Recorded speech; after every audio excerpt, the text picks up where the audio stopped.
Hello दोस्तों, एक बार फिर से आप सभी का स्वागत है एजुकेशन बाइट पर। कैसे हैं आप सभी? उम्मीद करती हूँ सभी अच्छे होंगे, सभी का पेपर बहुत अच्छा गया होगा। आज की क्लास में मैं आपके लिए रैपिड फायर सीरीज़ लेकर आई हूँ हिंदी की। फटाफट से हिंदी का रिवीजन कर लेते हैं। सबसे पहला टॉपिक आपका जो था वो कहानी, लोक कथा और रोचक प्रसंग था। पूरा आपका एक ही वीडियो में मैं सारा कवर करवा दूंगी हिंदी का। तो चलिए स्टार्ट करते हैं। कहानियाँ क्या होती है? कहानियाँ गद्य साहित्य की सबसे अधिक प्रिय विधाएं, सबसे अधिक लोकप्रिय विधाएं बोल सकते हैं, लोकप्रिय विधाएं होती है। भाषा शिक्षण में कहानी का अत्यधिक महत्व होता है। कहानी मानव सभ्यता के लिए आदिकाल से ही शिक्षा, मनोरंजन और ये कहते हैं मनोरंजन का साधन रही है। और इसमें किसी पात्र, घटना या भाव या संवेदना का वर्णन किया जाता है।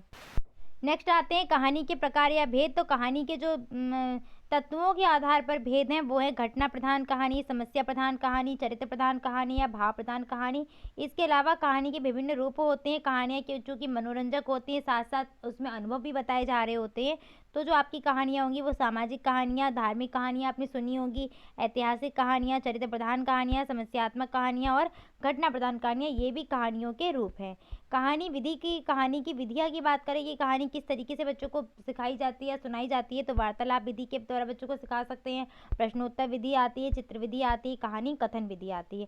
वार्तालाप विधि में क्या होता है? सबसे पहले बच्चों को पशु पक्षी या अन्य रोचक पात्रों वाली छोटी छोटी मनोरंजक कहानियाँ सुनाई जाती हैं और हाव भाव और गतिविधियों को ध्यान में रखते हुए ये सब कहानी वर्णित करते हैं। फिर बच्चों से भी हम क्या करते हैं, उनसे कुछ क्वेश्चन पूछेंगे या उनसे कहेंगे इसके आगे की बात बताइए। इस तरीके से वार्तालाप विधि से कहानी बताई जाती है। चित्र विधि में क्या आता है कि बच्चों को कुछ छोटे छोटे चित्र, जो उपयुक्त चित्र होते हैं वो बच्चों को दिखा देते हैं। फिर बच्चों से खुद कहते हैं कि इनसे संबंधित कोई वाक्य बनाइए। जैसे तोता दिखा दिया, मैंने दिखा दिया तोता सेब खा रहा है या आम खा रहा है, तो चित्र दिखा दिया। अब बच्चे खुद उससे वाक्य बनाएं और वहां से कहानी बनाना सीखें। प्रश्नोत्तर विधि के अंतर्गत क्या आता है कि सर्वप्रथम बच्चों को अत्यंत सरल भाषा में पूरे हाव भाव के साथ कहानी सुनाते हैं और फिर उन्हीं से वो कहानी या उसमें से कोई भी घटना हम पूछ सकते हैं बच्चों से। कहानी कथन विधि के अंतर्गत क्या आता है? सबसे पहले बच्चों को सरल व रोचक कहानियाँ सुनाई जाती हैं। अब जब भी हम कहानी शिक्षण करेंगे तो वहाँ पर हमें ये पॉइंट ऐड करना होगा कि उचित हाव भाव लय के अनुसार, जो भी कहानी में लय तो नहीं होती है, मतलब हमें जो अपने चेहरे की मुद्रा होती है उसको ध्यान में रखते हुए सुनानी चाहिए कहानी। नेक्स्ट आपका इंपॉर्टेंट क्वेश्चन आया है जो ये आपका पूछा जा सकता है कि कहानी शिक्षण की क्या उपयोगिता है, क्या आवश्यकता है, क्या महत्व होता है। तो कहानी शिक्षण का जो महत्व या उपयोगिता होती है वो ज्ञान की वृद्धि करने में सहायक है, विद्यार्थियों का सर्वांगीण विकास करने में सहायक है। कहानी शिक्षण विद्यार्थियों में कल्पना शक्ति का विकास करती है। कहानी शिक्षण बच्चों में अभिव्यक्ति की क्षमता और सृजनात्मकता की क्षमता को विकसित करती है और गद्य पढ़ने के लिए या साहित्य पढ़ने के लिए उत्साहित करने में भी उपयोगी है। तो ये 4-5 पॉइंट आप रट लीजिए। कहानी शिक्षण आ जाए तो भी ये लिख देना, कविता शिक्षण की उपयोगिता आ जाए तब भी ये लिख देना, गद्य शिक्षण की उपयोगिता आ जाए तब भी लिखना है यही, और पद्य शिक्षण की उपयोगिता आ जाए तब भी आपको यही पॉइंट लिखने हैं। नेक्स्ट है कहानी शिक्षण का उद्देश्य क्या है। तो उद्देश्य में सीधे सीधे इसका उद्देश्य हुआ क्या? ज्ञान को सरल व रोचक रूप में प्रस्तुत करना उद्देश्य है। छात्रों को भाषा की विभिन्न शैलियों से परिचित कराना, छात्रों में विचार, कल्पना व तर्क शक्ति का विकास करना, छात्रों के चरित्र का निर्माण करने में सहयोगी, साहित्य के प्रति रुचि विकसित करना या फिर बच्चों में जिज्ञासा उत्पन्न करना। ऐसे आप काफ़ी सारे पॉइंट्स खुद भी बनाकर लिख सकते हैं। आता है आपका लोक कथा क्या होती है। तो लोक कथा जो शब्द है वो दो शब्दों से मिलकर बना है, लोक प्लस कथा। लोक का अर्थ होता है जन समूह या लोगों का समूह, और कथा का जो तात्पर्य है वो कहानी और कथाओं से होता है। यानी कि लोक कथा से तात्पर्य क्या निकल के आया है? किसी क्षेत्र विशेष में जनश्रुतियों के माध्यम से चली आ रही कथाओं को लोक कथा कहा जाता है। इनका अस्तित्व पुरानी पीढ़ी से नई पीढ़ी तक जनश्रुतियों के माध्यम से पहुंचना है। मतलब जनश्रुतियों के लोग बताते रहते हैं, जैसे आपके दादा ने सुनाई होगी आपको, उनके दादा ने उनको सुनाई होगी कहानियाँ, उनके दादा ने उनको, तो वो पिछले समय से आपके पास पुरानी की पीढ़ी से चलती हुई चली आ रही हैं। आगे आते हैं लोक कथा की विशेषताएं क्या है। तो ये किसी विशेष व्यक्ति की रचना नहीं है, पूरे जन समूह की रचना है, जनश्रुतियाँ है ना। तो अब ये क्या होता है, जैसे किसी ने कही, आपके दादा के दादा ने दादा को सुनाई, दादा ने आपको सुनाई, आप किसी और को सुनाई, तो धीरे धीरे ये परिवर्तित भी हो जाती हैं। कला व संस्कृति से संपर्क बनाए रखती हैं, जो हमारी संस्कृति है उससे संपर्क बनाए रखती है, ये भी एक विशेषता है। इनमें लोक की भाषा को ही अभिव्यक्ति का माध्यम बनाया गया है। जैसी वहाँ पर क्षेत्रीय भाषा होगी वही भाषा इनके अभिव्यक्ति का माध्यम होती है। और इन कथाओं में देश प्रेम, संगीत प्रेम, मनुष्य की बुद्धि कौशल का वर्णन भी देखने को मिलता है। नेक्स्ट आते हैं कहानी व लोक कथा में क्या अंतर है। तो कहानी एक साहित्यिक गद्य रचना है, जबकि लोक कथा क्या है, जन साधारण में प्रचलित दंत कथाएं होती है। रोचक प्रसंग क्या होते हैं, तो जो ऐसी घटनाएं या ऐसे प्रसंग जो रुचिकर हो, रोचक हो, मनोरंजन करें हमारा, वो कहलाते हैं आपके रोचक प्रसंग। इसके बाद आते हैं परिवेश क्या होता है। तो परिवेश से तात्पर्य किसी व्यक्ति या वस्तु के आसपास के क्षेत्र या वातावरण से। सामाजिक घटनाएं क्या होती हैं, सामाजिक घटनाएं कोई भी हो सकती है, जैसे आपके आसपास जो समाज में घटित होने वाली घटनाएं होंगी वो सब आपकी सामाजिक घटनाएं कहलाती हैं।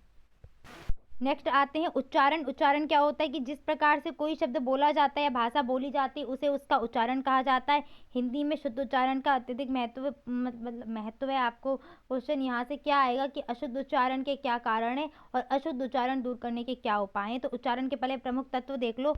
ध्वनि व्यवस्था, यानी कि शुद्ध उच्चारण के लिए हिंदी ध्वनि की व्यवस्था का ज्ञान होना आवश्यक है।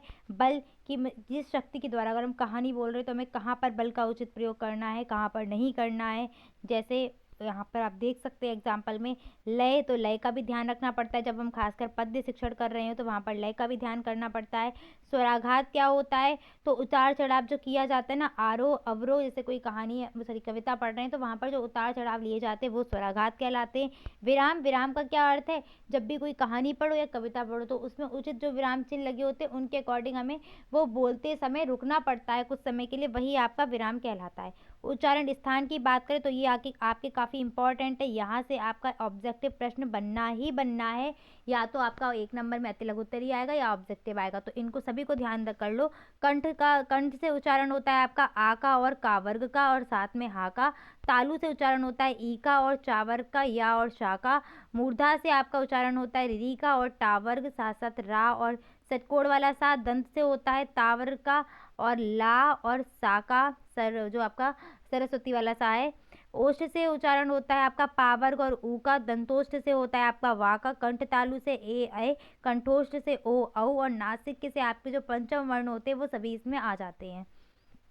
आगे बढ़ते हैं। अशुद्ध उच्चारण का कारण क्या है, तो पहला कारण तो यही है क्षेत्रीय भाषा का प्रभाव होना, वर्णों को जल्दी जल्दी बोलना। जैसे कभी कभार मैं इतनी जल्दी बोल देती हूँ कि पता नहीं क्या बोल देते, समझ ही नहीं आता।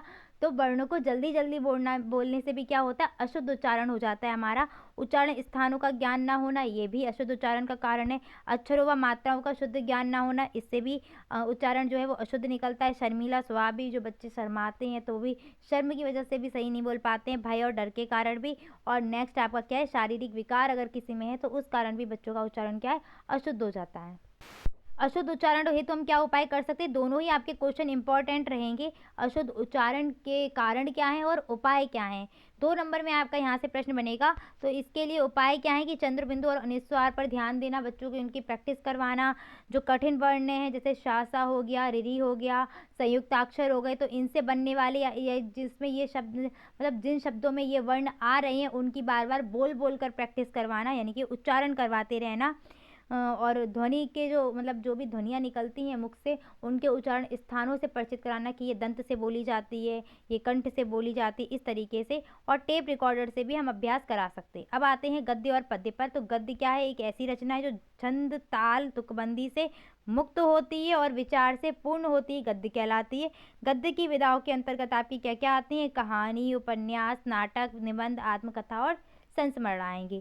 गद्य शिक्षण का उद्देश्य क्या है, तो जो भी आपको कहानी शिक्षण का उद्देश्य बताया था वही सारे लिख दो। शब्द भंडार में वृद्धि करना, व्याकरण के नियमों को से परिचित कराना, साहित्य के प्रति रुचि उत्पन्न करना, कल्पना शक्ति का विकास करना, सृजनात्मकता का विकास करना, अपने मन से सारे बना के लिख दो।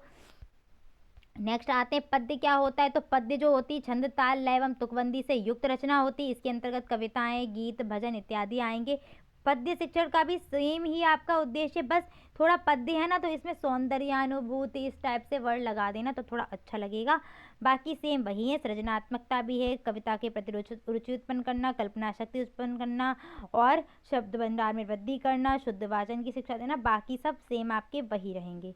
कविता शिक्षण की विधियाँ कौन कौन सी है, तो आपकी गीत प्रणाली, अभिनय प्रणाली, अर्थबोध प्रणाली और वाक्य प्रणाली, दो चारों ही इंपॉर्टेंट है।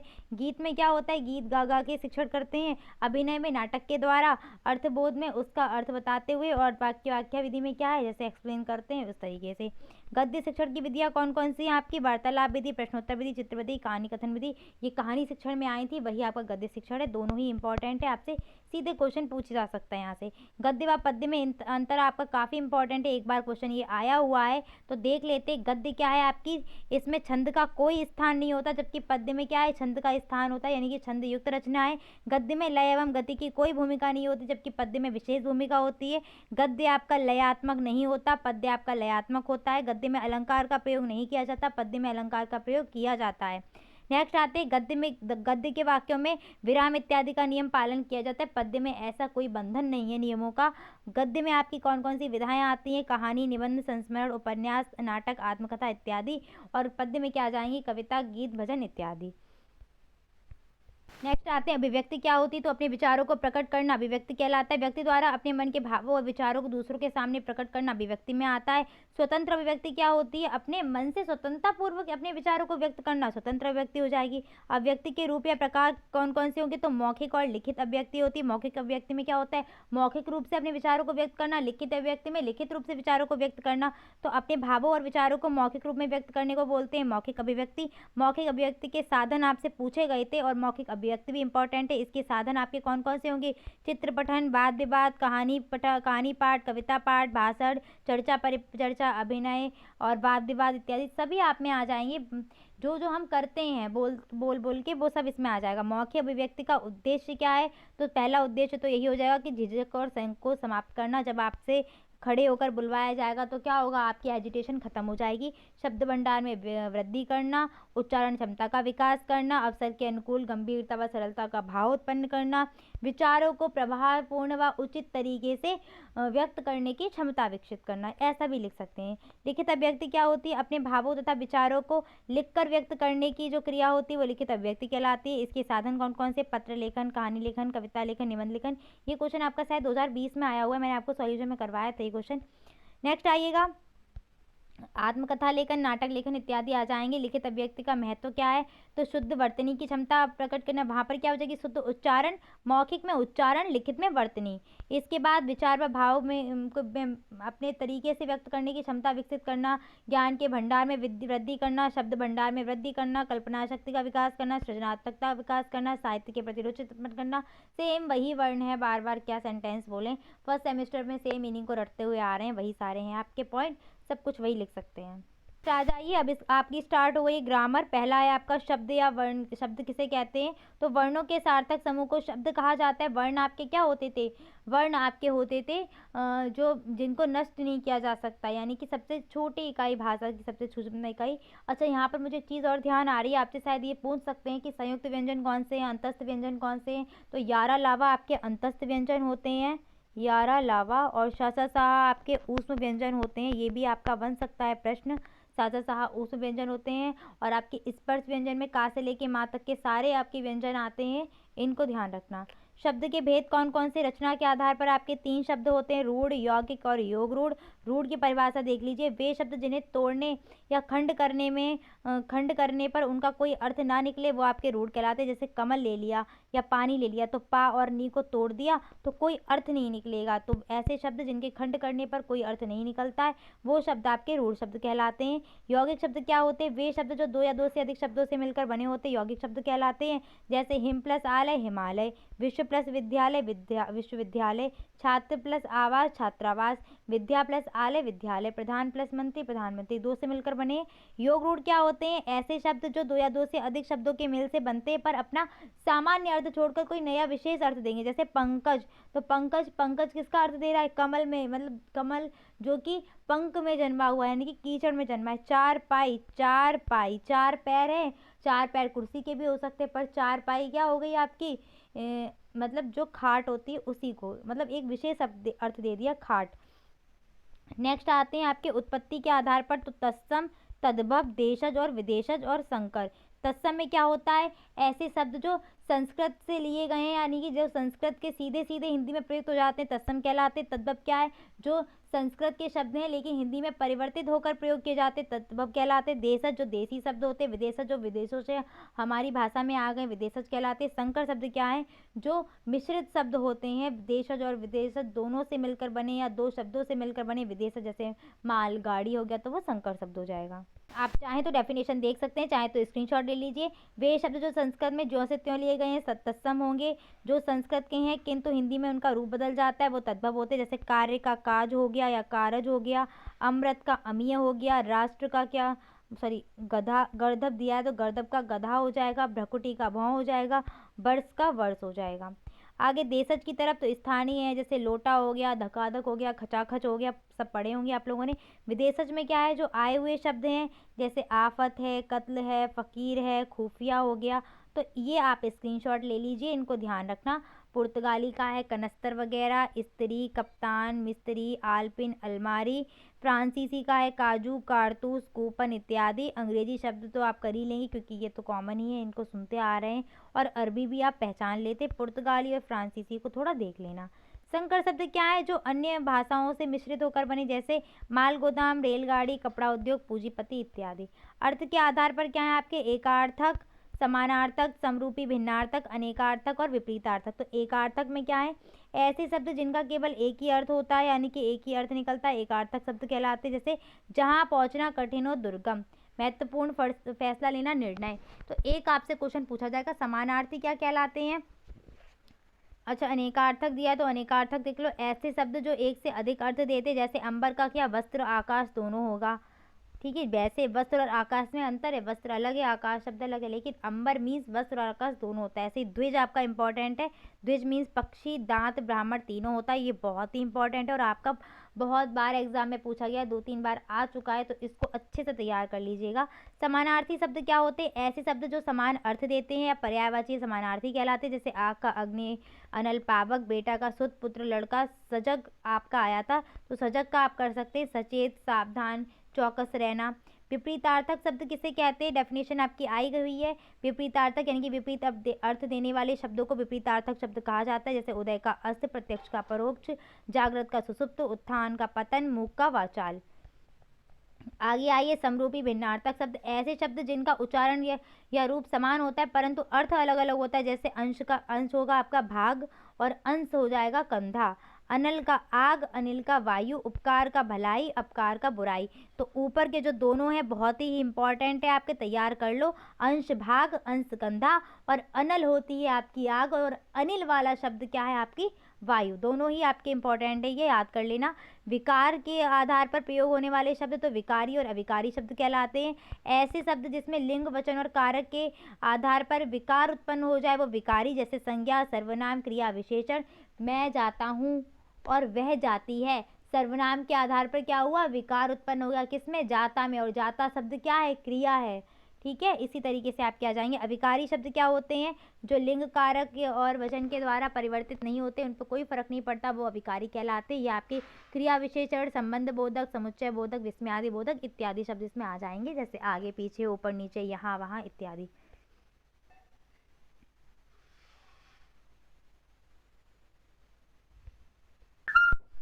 नेक्स्ट आते हैं वाक्य तथा वाक्यांश। तो वाक्य क्या होते हैं, शब्दों के सार्थक समूह को वाक्य कहते हैं। ये आपका क्वेश्चन पूछा गया है, तैयार कर लो डेफिनेशन और एग्जाम्पल लिख देना। मैंने खाना खाया, इससे यहाँ पर 3 शब्द हैं, मैंने खाना खाया। एक्सप्लेनेशन भी लिख सकते हैं अगर 2 नंबर में आए तो, नहीं आता है तो कोई बात नहीं। उपवाक्य क्या होते हैं, शब्दों का ऐसा समूह जो अधूरा भाव या अधूरा अर्थ देता है, जिससे मन में जिज्ञासा उत्पन्न हो जाए, वो उपवाक्य कहलाता है। जैसे मैंने देखा, क्या देखा, पता नहीं, तो अधूरा वाक्य है ना। गीता कहने लगी, क्या कहने लगी, अभी कुछ पता नहीं, यानी कि जिज्ञासा उत्पन्न कर दी कि गीता ने कुछ कहा होगा। गीता कहने लगी, क्या कहने लगी, जिज्ञासा उत्पन्न हुई, तो ये आपके हैं उपवाक्य। वाक्य के दो अंग होते हैं, एक आपका होता है उद्देश्य और दूसरा होता है विधेय।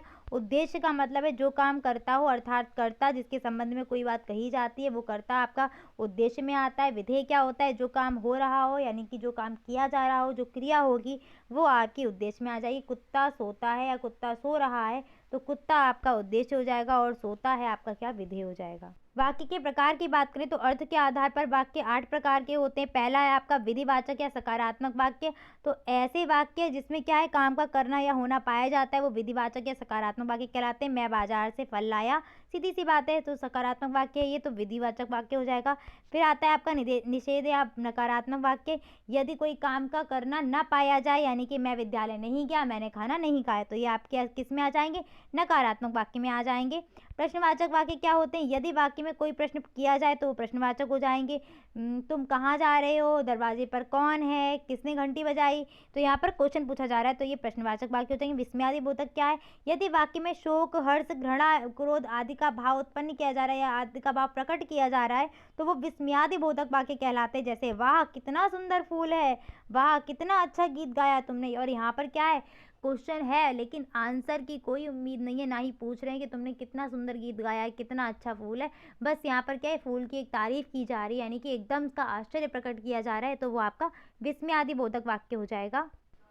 नेक्स्ट आते हैं आज्ञावाचक वाक्य पर, जहाँ पर क्या है, आज्ञा या अनुमति देनी होती है, वो आज्ञावाचक वाक्य होते हैं। दरवाजा बंद कर दो, पानी ले आओ, अब आप बोल सकते हो, ये क्या है, आज्ञा दे रहे हैं। इच्छावाचक वाक्य यानी कि जहाँ इच्छा व्यक्त की जाती है, मैं शिक्षक बनना चाहता हूँ। अगर लड़कियाँ कहेंगी तो क्या बोलेंगी, मैं शिक्षिका बनना चाहती हूँ, आपकी यात्रा मंगलमय हो, ठीक है, आप तरक्की करें, ये क्या है, इच्छा प्रकट कर रहे हैं अपनी। संदेहवाचक वाक्य क्या होते हैं, जिस वाक्य में कार्य होने का संदेह हो, शायद मुझे कल दिल्ली जाना है, शायद मुझे कल आगरा जाना है, शायद कल मेरा पेपर है, तो ये क्या हो जाएगा, आपका संदेहवाचक वाक्य हो जाएगा। नेक्स्ट आते हैं संकेतवाचक वाक्य, जहाँ पर क्या है, संकेत दिया जा रहा है कि यानी कि एक क्रिया दूसरी क्रिया पर डिपेंड होगी, कि तुम यदि मेहनत करोगे तो सफल हो जाओगे, यानी कि एक क्रिया से दूसरी क्रिया डिपेंड हो रही है, तो वही आपका, यानी कि वाक्य में एक क्रिया का होना या ना होना दूसरी क्रिया पर के होने पर निर्भर करे, वो आपका कहलाता है संकेतवाचक वाक्य। यदि तुम मेहनत करोगे तो अवश्य ही सफल होगे,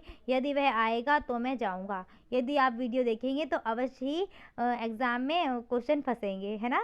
तो चलिए आगे बढ़ते हैं। रचना के आधार पर वाक्य, 3 प्रकार के वाक्य होते हैं, सरल वाक्य, मिश्र वाक्य और संयुक्त वाक्य। सरल वाक्य क्या होता है, जिस वाक्य में आपका एक ही, ये क्वेश्चन आपका पूछा गया था शायद, मुझे याद नहीं है, इंपॉर्टेंट है लेकिन, तो ये आपके क्या है, इसमें एक उद्देश्य और एक ही विधेय होता है, या फिर अनेक उद्देश्य होंगे, केवल एक विधेय होगा। जैसे बच्चा खेलता है, ये भी सरल वाक्य। सीता और गीता और ये कहते हैं, सीता गीता और रीता विद्यालय जाते हैं, ये भी आपका सरल वाक्य हो जाएगा। संयुक्त वाक्य क्या होता है, दो सरल वाक्य समुच्चय बोधक अव्यय से जुड़े होते हैं, तो वो आपके कहलाते हैं संयुक्त वाक्य। जैसे यहाँ की ट्रिक भी यहाँ पर लिखी हुई है, और, एवं, तथा, लेकिन, किंतु, परंतु, अथवा, इसलिए, नहीं तो, फिर तो, ये शब्द अगर जुड़े होंगे तो वो कहलाएगा आपका संयुक्त वाक्य। जैसे सीता वहां जाएगी, लेकिन तुम्हें नहीं मिलेगी, तो वो आपका हो जाएगा सरल वाक्य। राम धनी है, परंतु शब्द मिल गया ना ट्रिक वाला, तो ये परंतु शब्द के कारण कौन सा आपका वाक्य, सरल वाक्य। मैं वहां पहुंचा, और भी आपको ये सबसे पहले ही लिखाया था। ऐसे ही मिश्र वाक्य में क्या है, जिसमें एक वाक्य दूसरे पर आश्रित हो, यानी कि एक साधारण वाक्य और दूसरा उपवाक्य हो आपका, तो वो मिश्र वाक्य कहलाते हैं। इसमें ट्रिक क्या है कि जो कि जितना उतना जैसा वैसा जहाँ वहाँ जब तब इत्यादि अगर उसमें लगा होगा तो वो आपके मिश्र वाक्य कहलाते हैं। एग्जाम्पल देख लीजिए, मैं जानता हूँ कि कल तुम आओगे, की मिल गया, जैसे ही मैं निकला वैसे ही वर्षा होने लगी, तो ये भी आपका मिश्र वाक्य है। वाक्यांश के लिए एक शब्द आपको जल्दी से करा देते हैं, जो कानून के अनुकूल हो, अवैध, जीने की इच्छा, जिजीविषा, एक स्थान पर टिक कर ना रहने वाला, यायावर, जो पहले कभी हुआ ना हो, अभूतपूर्व, जो बहुत कम बोलने वाला, मितभाषी, मोक्ष की इच्छा, मुमुक्षु, भला चाहने वाला, हितैषी, किए गए उपकार को मानने वाला, कृतज्ञ, और किए गए उपकार को न मानने वाला या भूलने वाला होता है आपका कृतघ्न। आगे बढ़ते हैं, जो आकाश में चलता हो, खेचर या नभचर, कंजूसी से धन खर्च करने वाला, कृपण, सत्य बोलने वाला, सदाचारी, जो बहुत अधिक बोलता हो होता है वाचाल, जो इंद्रियों द्वारा न जाना जा सके, अगोचर या अतीन्द्रिय होता है, पर्वत के नीचे की भूमि उपत्यका कहलाती है, उच्च कुल में पैदा होने वाला व्यक्ति कुलीन कहलाता है। आगे बढ़ेंगे उपसर्ग की तरफ, तो वे शब्दांश जो किसी शब्द के पहले लगकर उसके अर्थ को बदल देते हैं, उपसर्ग कहलाते हैं। अधि का अधिकार बन जाएगा, जैसे अधि जुड़ा है आपका अधिकार हो गया, अति उपसर्ग जुड़ा तो अत्याचार बन गया, अप उपसर्ग जुड़ा तो अपमान बन गया। अब यहाँ पर कुछ उपसर्ग आपके दिए हैं, चाहे तो आप स्क्रीनशॉट ले लो। प्रा से बन गया प्रमाण, सु से सुपुत्र, सम से सम्मेलन, वि से विज्ञान, प्रति से प्रतिकार। 2-2, 3-3 शब्द आपको बनाने को आएंगे, जैसा चाहे आप वैसा कर ले, स्क्रीनशॉट ले लीजिए। परि का परिक्रमा, परा का पराजय, निहि से बन जाएगा आपका निर्गुण, निर्दोष, निष्काम, नि से निवास, दुस से दुर्घटना, अप से अपमान, आ से आजीवन, अब से अवगुण, अभि से अभिनय अभिशाप, अनु से अनुभव अनुसार। इस तरीके से देखो आए हुए भी हैं, उन पर मैंने डेट डाली हुई है, आपकी जो ईयर पड़ी है वो पड़ी हुई है, तो आप चाहें तो इस तरीके से बना सकते हैं। आगे आते हैं प्रत्यय पर। तो प्रत्यय क्या होते हैं? वे शब्दांश जो किसी वस्तु, जो किसी धातु या रूप या शब्द के अंत में जुड़कर उसका अर्थ बदल देते हैं, वो आपके कहलाते हैं प्रत्यय। किस में जोड़ेंगे? धातु में जोड़ते हैं और शब्द में जोड़ते हैं। बहुत ही इंपॉर्टेंट है, देख रहे हैं कितनी बार आया हुआ है। महान में ता जुड़ा, महानता हो गया। जादू में गर जुड़ा, जादूगर हो गया। प्रत्यय आपके दो प्रकार के होते हैं, इंपॉर्टेंट है, उपसर्ग और प्रत्यय। एक क्वेश्चन आपका डेफिनेटली मिलेगा ही मिलेगा, 1 से 2 क्वेश्चन सीधे सीधे आपसे क्वेश्चन मिलेगा कि ये प्रत्यय लगाकर 3 शब्द लिखो, या यह उपसर्ग लगाकर 4 शब्द लिखिए, प्रत्यय किसे कहते हैं, ये परिभाषा भी आ सकती है। 1 से 2 क्वेश्चन आपके डेफिनेटली यहाँ से आएंगे। प्रत्यय दो प्रकार के होते हैं, कृत प्रत्यय, तद्धित प्रत्यय। कृत प्रत्यय क्या होते हैं? जो क्रिया में लगते हैं, और तद्धित प्रत्यय होते हैं जो क्रिया के अतिरिक्त संज्ञा या सर्वनाम में लगते हैं और बन जाते हैं उनसे नए शब्द। तो यहाँ पर प्रत्यय आपके लिखे हुए हैं, चाहे तो आप देख सकते हैं।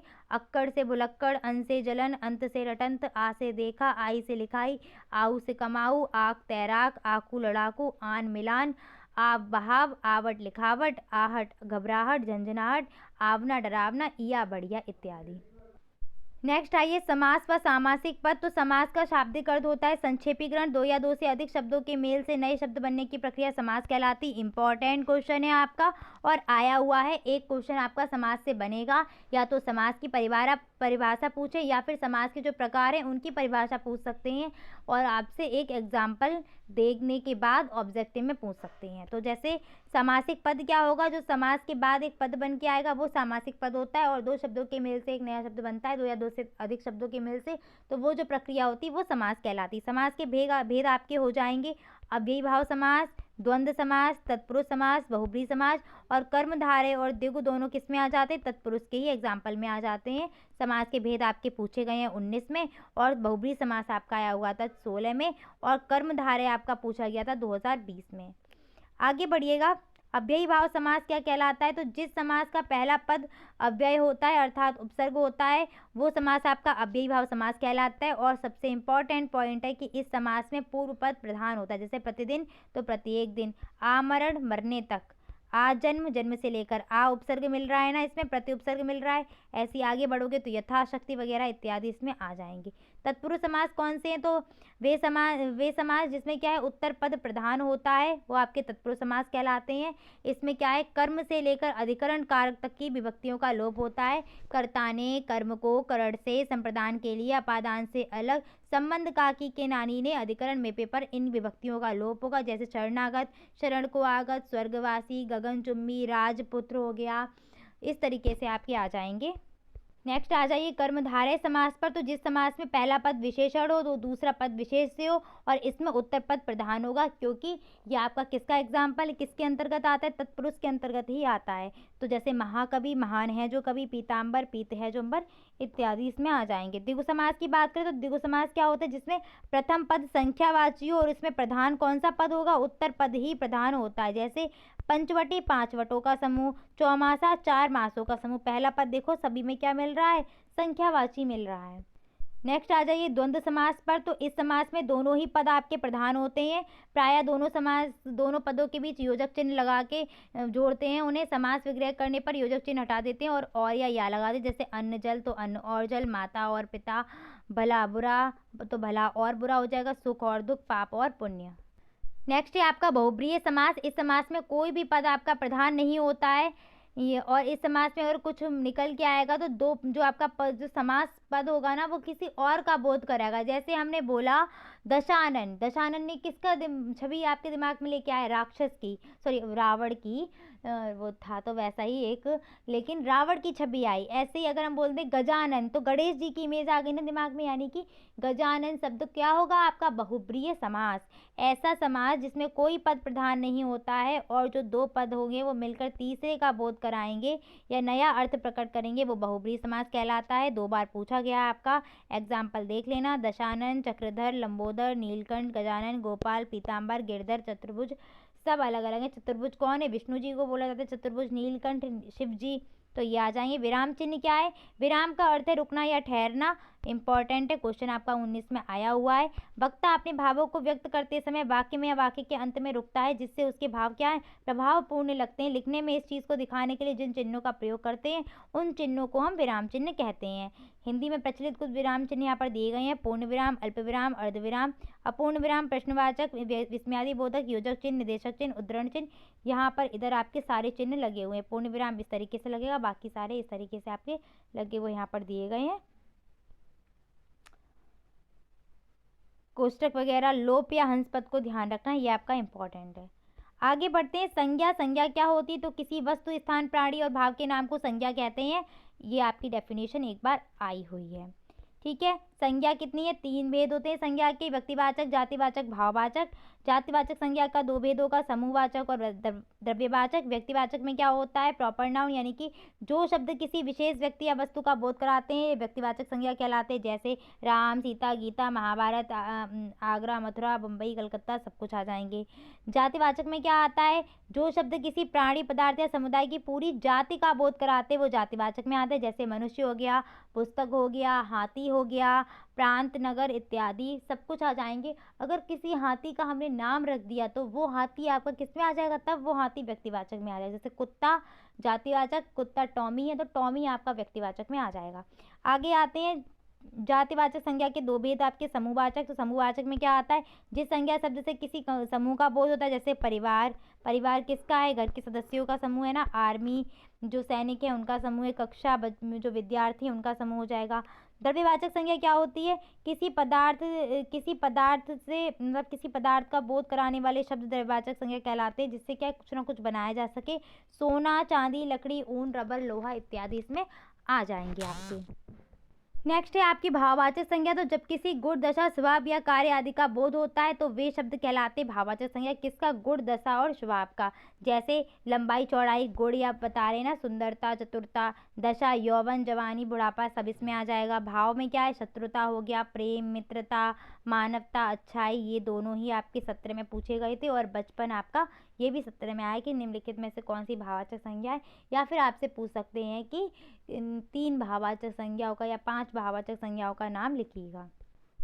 नेक्स्ट आते हैं आपका सर्वनाम के ऊपर। तो सर्वनाम का शाब्दिक अर्थ क्या है, सबका अर्थ अर्थात वे शब्द जो संज्ञा के स्थान पर प्रयोग किए जाते हैं सर्वनाम कहलाते हैं। इंपॉर्टेंट पॉइंट है आपका, क्वेश्चन आपका पूछा भी गया है। जैसे आप एग्जाम्पल लिख सकते हैं, हम, तुम, वह, उसका, सबका। सर्वनाम के भेद होते हैं आपके 6 भेद होते हैं। पुरुषवाचक सर्वनाम, निश्चयवाचक सर्वनाम, अनिश्चयवाचक सर्वनाम, निजवाचक सर्वनाम, संबंधवाचक सर्वनाम और प्रश्नवाचक सर्वनाम। डेफिनेशन देख लीजिए, सभी की पूछी जा सकती है। पुरुषवाचक सर्वनाम आपका पूछा गया है, जो सर्वनाम किसी पुरुष के लिए प्रयोग में आता है वो पुरुषवाचक सर्वनाम कहलाता है। जैसे आपका 3 प्रकार से होगा ये, बोलने वाले के लिए उसको उत्तम पुरुष बोलते हैं, सुनने वाला उसको मध्यम पुरुष बोला जाएगा, और जिसके बारे में बात की जा रही है उसको अन्य पुरुष बोला जाता है।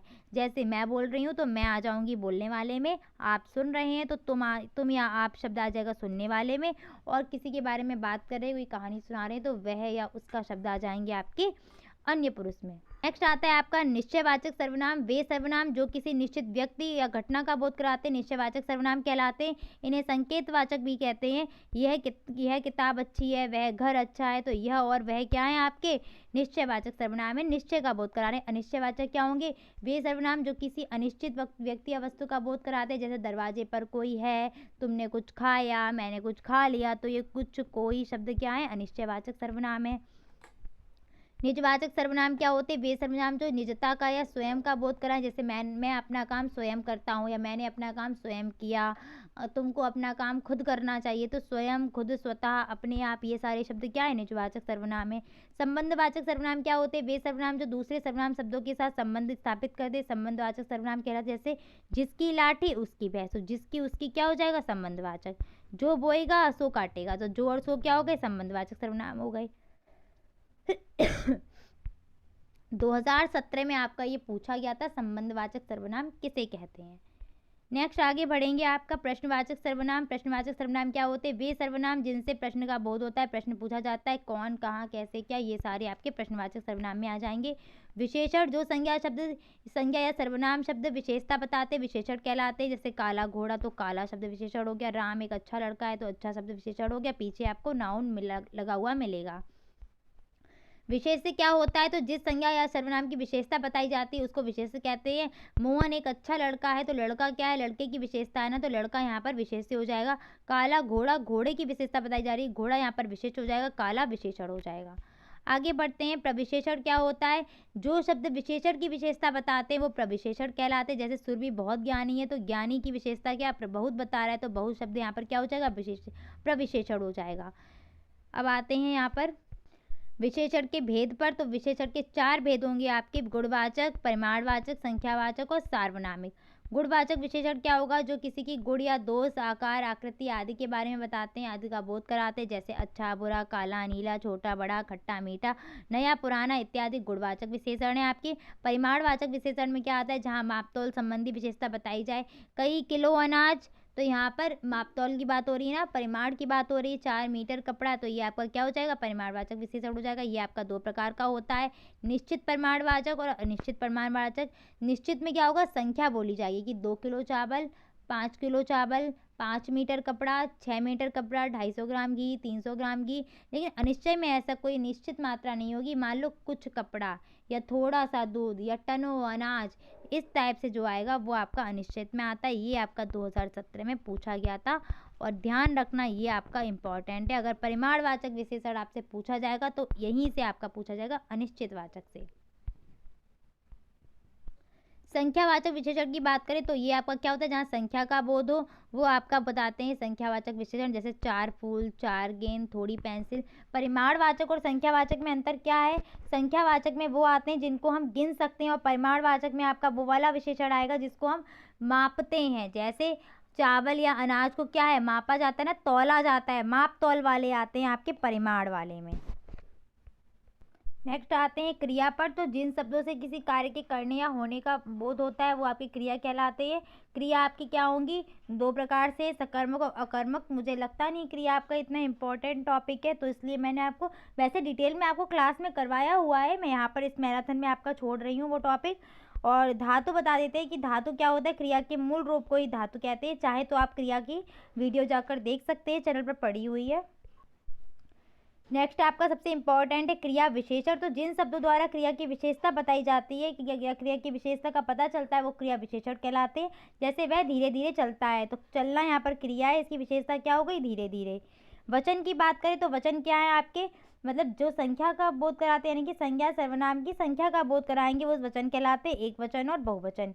तो एक वचन क्या है? जो जिससे एक वस्तु या एक व्यक्ति का पता चलेगा वो एक वचन, जिससे बहुत सारी वस्तु का पता चलेगा वो आपका हो जाएगा बहुवचन। नेक्स्ट आ जाइए, लिंग क्या होते हैं? तो शब्द के जिस रूप से पुरुष या स्त्री जाति का बोध होता है उसको लिंग बोलते हैं। जैसे आपका पुल्लिंग और स्त्रीलिंग। पुल्लिंग में क्या हो जाएगा? जिससे पुरुष जाति का बोध होता है वो पुल्लिंग, जिससे स्त्री जाति का पता चलता है वो आपके स्त्रीलिंग कहलाते हैं। नेक्स्ट टॉपिक है आपका काल। काल सबसे इंपॉर्टेंट टॉपिक था आपका। तो काल आपकी क्या है? 3 प्रकार के काल होते हैं, वर्तमान काल, भूतकाल और भविष्य काल। जिनसे क्या है कि क्या कहते हैं, समय का पता चलता है कि आपकी क्रिया कौन से समय में पूर्ण हो रही है। वर्तमान काल क्या होगा? जब क्रिया के व्यापार या व्यवहार की निरंतरता का बोध होता है तो वो वर्तमान काल कहलाता है। इसके 5 भेद होते हैं: सामान्य वर्तमान काल, तात्कालिक वर्तमान काल, पूर्ण वर्तमान काल और संभाव्य वर्तमान काल और संदिग्ध वर्तमान काल। सामान्य वर्तमान काल में क्या होता है? जब क्रिया के वर्तमान काल में होने का पता लगे तो वो आपका सामान्य कहलाता है। तात्कालिक में क्या है कि यह पता चले कि क्रिया वर्तमान काल में अभी तक चल रही, जैसे मैं विद्यालय जा रहा हूँ, तो ये आपका हो जाएगा तात्कालिक वर्तमान काल। पूर्ण वर्तमान काल क्या होगा? जब वर्तमान काल में कार्य के पूर्ण होने का बोध होता है तो वो पूर्ण वर्तमान काल कहलाता है। जैसे महात्मा गांधी ने प्रवचन दिया है, जिसने भी प्रवचन दिया तो वो कर सकते हैं। संभाव्य में क्या होता है? जहाँ वर्तमान काल में कार्य के पूर्ण होने का संभावना हो या संदेह, वो आपका वो संभाव्य में आ जाएगा। जैसे पुस्तकें लिखी गई हो, ये संभाव्य आपका कहलाएगा। संदिग्ध वर्तमान में क्या आता है आपका? जब कार्य क्रिया होने में संदेह हो आपका। नेक्स्ट है आपका भूतकाल। तो जहाँ पर जो क्रिया की है या कार्य की समाप्ति का बोध होता है वो भूतकाल आता है। और भविष्य काल में क्या हो जाएगा? जहाँ पर भविष्य में किसी कार्य या क्रिया के होने का बोध कराएगा कि भविष्य में ये कार्य होगा, तो वहाँ पर भविष्य काल का बोध होगा। नेक्स्ट है आपका वाचन। तो वाचन आपके 2 प्रकार के होते हैं, सस्वर वाचन और मौन वाचन। लिखित भाषा को देखकर पढ़ना ही वाचन कहलाता है। सस्वर वाचन में क्या होता है? स्वर के साथ उच्चारण करना, यानी कि स्वर के साथ पढ़ना सस्वर वाचन में आ जाएगा। एक क्वेश्चन आपका पूछा गया था सस्वर वाचन का अर्थ है स्वर सहित पढ़ना। स्वस्वर वाचन में आपके दो वाचन आते हैं, आदर्श वाचन जहाँ पर शिक्षक द्वारा वाचन किया जाता है शुद्ध व उच्चारण उचित हाव भाव के साथ, वो होता है आदर्श वाचन, बच्चों के लिए आदर्श वाचन होता है ये। अनुकरण वाचन में क्या होता है कि बच्चे जो होते हैं वो शिक्षक द्वारा किए गए वाचन को ही बोलते हैं, उसका अनुकरण करते हैं, वो आपका अनुकरण वाचन में आ जाएगा। सस्वर वाचन की विशेषताएं क्या क्या होंगी? उचित लय व गति का ध्यान रखना पड़ता है, उचित हाव भाव का ध्यान रखा जाता है, उचित बल विराम का और अंग संचालन और उच्चारण की शुद्धता का ध्यान रखा जाता है। मौन वाचन क्या है? लिखित सामग्री को मन ही मन में बिना स्वर के पढ़ना मौन वाचन कहलाता है। दो प्रकार से होगा, द्रुत वाचन और गंभीर वाचन। इसकी विशेषता क्या है? थकान कम होती है, समय की बचत होती है, बालक का ध्यान केंद्रित रहता है और दूसरों को डिस्टर्ब नहीं होता है। मौन वाचन का उद्देश्य काफ़ी इंपॉर्टेंट है, पूछा गया है। तो मौन वाचन का उद्देश्य यही है कि तर्क कल्पना शक्ति को विकसित करना, लिखित सामग्री का अर्थ और भाव ग्रहण करने की क्षमता का विकास करना, स्वाध्याय की ओर प्रेरित करना, शब्द सूक्ति का भंडार में वृद्धि करना और विभिन्न शैलियों से परिचित कराना। आगे आते हैं आपके औपचारिक लेखन पर।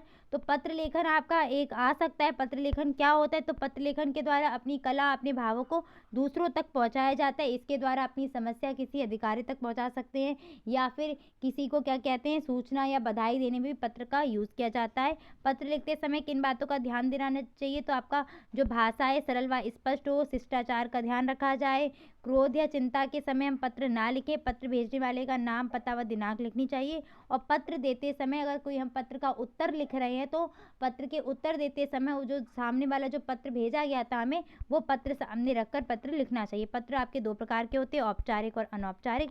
औपचारिक पत्र में क्या होता है? औपचारिक पत्र ऐसे लोगों को लिखा जाता है जिनसे कोई लिखने वाले का रिलेशन नहीं होता, यानी कि औपचारिक रूप से लिखा जाएगा, व्यक्तिगत या पारिवारिक कोई संबंध नहीं होगा। जैसे विद्यालय के प्रधानाचार्य को लिखा गया पत्र, अधिकारियों को लिखा गया पत्र। अनौपचारिक पत्र में क्या होता है? जब हमारा व्यक्तिगत संबंध होता है वहाँ पर हम पारिवारिक पत्र भी बोल सकते हैं इसको, औपचारिक भी अनौपचारिक पत्र भी बोल सकते हैं। जैसे दादा दादी को पत्र लिखना, मित्र को पत्र लिखना, माता पिता को पत्र लिखना। आपका प्रधानाध्यापक के लिए एक प्रार्थना पत्र आप लोग इस तरीके से देख लीजिए, अगर आपका आ जाए तो एग्ज़ाम में लिख देना। वैसे लगता तो है नहीं कि आएगा आपका, लेकिन अगर आता है तो इस तरीके से इसको तैयार कर लेना। आपका एक अगर टॉपिक आप देंगे वो तो आपका ऐसे ही प्रदूषण पर दे सकते हैं या गणतंत्र दिवस पर दे सकते हैं, तो अपने विचारों को अपने अनुसार उनको व्यक्त कर दीजिएगा। सभी को एक बार फिर से ऑल द बेस्ट, और पेपर मिल जाए तो शेयर कर दिया करिए आप लोग। ठीक है, मिलते हैं नेक्स्ट क्लास में। Thanks for watching and please like share and subscribe my channel. Bye bye, take care.